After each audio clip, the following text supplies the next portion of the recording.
Okay, when you start your AI automation agency, or in fact any agency, you're gonna want to look at ICP, so the ideal people that you want to target. I'm assuming you will have done this, or at least there's kind of like some thoughts gone into who you want to contact. But to summarize, the best people are the ones that you're actually genuinely interested about. And I'm not saying like, oh, I've always wanted to be an astronaut. In fact, no, that's a perfectly good one. But like, oh, I've looked on Google and Alex Hormozy says do gyms.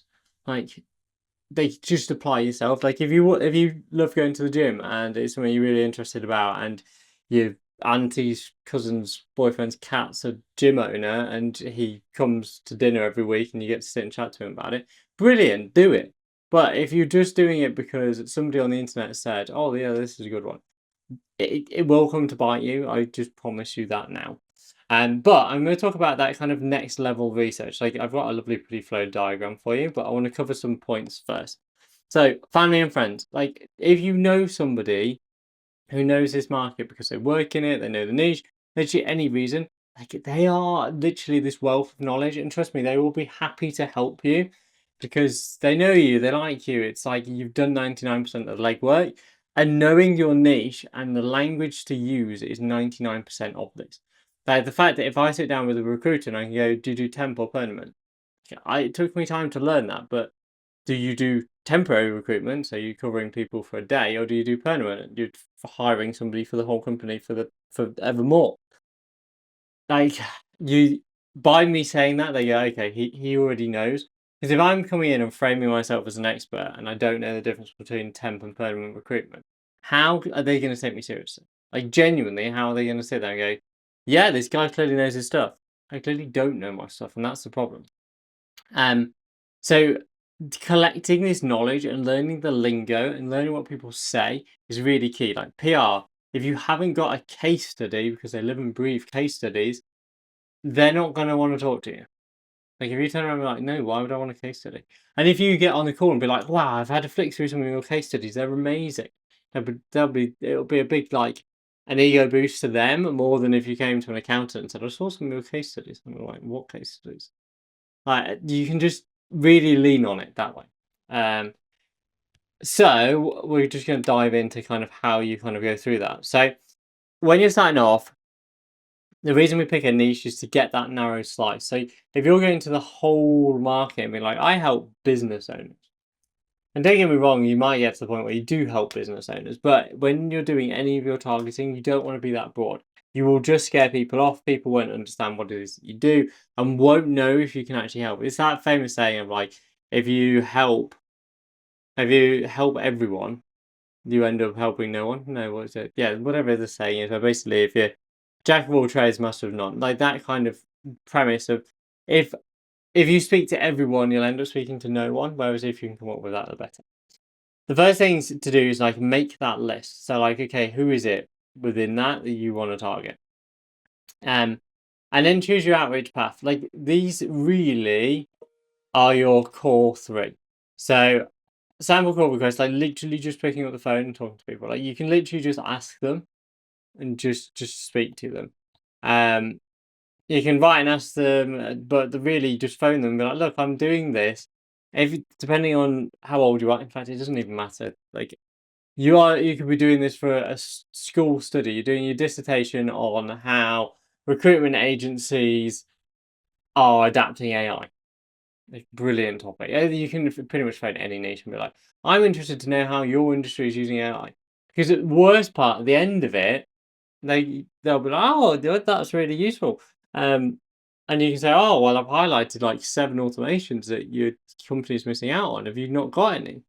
By this point, you already know they haven't. Um, Take it. Oh yeah, we'd love some AI integrated into what it is that we do. Would would it be okay if we have another call, or just to go through how I can actually help you do that, or even I can run you through it now? And then all of a sudden, it's gone from like you're basically doing the first part of a sales call where you do the discovery and everything else, and then jumping into this. So it's an extremely powerful way to do that, if that makes sense. Um, but yeah, you can get in touch with people on a million different ways. Chat things, attend events. You can go to like just actually in person as well. So like knock on people's doors, show up to the restaurant, whatever it is that you're doing. Lightweight surveys, I probably wouldn't have left this in, but I thought it might be worthwhile doing.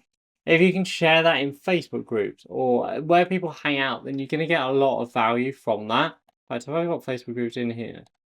I noted it down. No, I don't think so. Okay, another one, Facebook groups. What's that page thing called where everyone sits and chats? Orange. That's gonna bother me. But basically just like chat spaces where people can sit and complain about stuff. Like if you were to join a gym owner's Facebook group, guess what they're gonna be posting about? Gym owner problems, gym owner stuff. Yeah, they're gonna be showing loads of other crap. But if you can sift through it very quickly, you can find out. Okay, here's like a pain point of my ICP. Another thing that's worth looking at is like YouTube. Go and binge some YouTube. Like when I first started off, I was going to do yacht brokers, which I thought was a brilliant niche. It turns out it wasn't, but if I was to do it again, I would do it completely differently, and I'd probably be making a killing with it. But yacht charters. So I found a guy on YouTube who talks about it non-stop, and that's what he does, to help him sell more boats. Brilliant. I watched all of his content, and by the end of it, I can tell you the difference between different lengths of boats, how you target people, what they kind of do, how they find new clients, literally everything. I can go through and tell you an unbelievable amount about that market because I sat and literally when I was driving to and from my parents or just like literally wherever, it was on. That's what I was listening to. I was looking at how they run business. I was looking about what the boat shows were, stuff like that. So then when I got on a call with them, it's like, oh, I saw you at X, Y, and Z boat shows. Great boat show, isn't it? Like and stuff like that. And it's just like you can really find a lot about them by just going through different social medias and just kind of like searching for stuff. Wherever there's those questions being put and people answering, there's going to be people chatting back and forth with it. I'm really sorry. You're just going to have to bear with me 1 second while I find out what the hell this app's called. Reddit. Sorry. Apologise. Reddit. If you look in Reddit, there's loads and loads of these people complaining about what it is that they do. So yeah, go have a read through them. Have a look. Ask ChatGPT. Ask Perplexity. Like, what are their biggest pain points? What lingo do they use? What's this? What's that? And it's different country to country as well. So just bear that in mind. But yeah, you could technically do a survey. You might want to put it in these groups and just say, "Hi, I'm doing this for X, Y, and Z reason." There was that study done of basically they had a queue of people waiting for the printer, a copier, and what they did was had people walk up and try and cut the queue, and if they gave literally any excuse, they were more likely to get people to let them by like a stupendous amount. So they would literally walk up and go, "Hi, is it okay if I cut in? I need to use the copier." Like, what do you think the whole entire queue is for? Using the copier, but because they gave a reason, they had a higher percentage of people say yes. So they're like, "Can I cut in?" So just using that, and it doesn't even need to be anything particularly clever. You can say, "I've just launched a new business," or "We're moving into your market." If you do that, you are going to come across as salesy, so just be aware of that. But if you want to be fully transparent, then you can do. And do that. And just say, like, "Look, I'm moving into this market. We've helped all of these people do this. We're now looking at helping your market. What would be something that you'd want to see?" Just ask them. But yeah, you just need to get people to fill that in, and that'll be a difficult bit. Where when you're phoning people, when you're in person, or even in groups and stuff like that, you can be reading around it. Okay, micro chats and ask for follow-ups. Yeah, so once you've got the in-person stuff, like have conversations with these accidentally turn into sales conversations. Like genuinely, hence why I've got the like booked thing. You can then either run a more thorough interview, like if you only got a very quick chat with them or they filled out a form or whatever, try and run the interviews. That's me. There we go, that's better. With them so that you can have a conversation with them. You've then got, is it in person or not? It's like, this is just generic, just kind of like, ask them for referrals. So this is key. Like if you can get in front of people and be having a conversation with them and ask them for referrals, it will do you no end of good because they will be able to recommend other people that are in the market. And that is for the questionnaire as well as the work. So if you get to the point where you're offering them something, you can still ask them for referrals on there. If you want to give them insights, that was one of the things that I did. Is I said, "Oh, I'm doing a white paper on this to look at X, Y, and Z."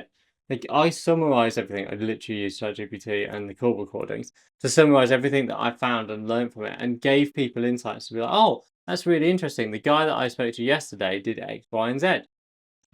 Perfect.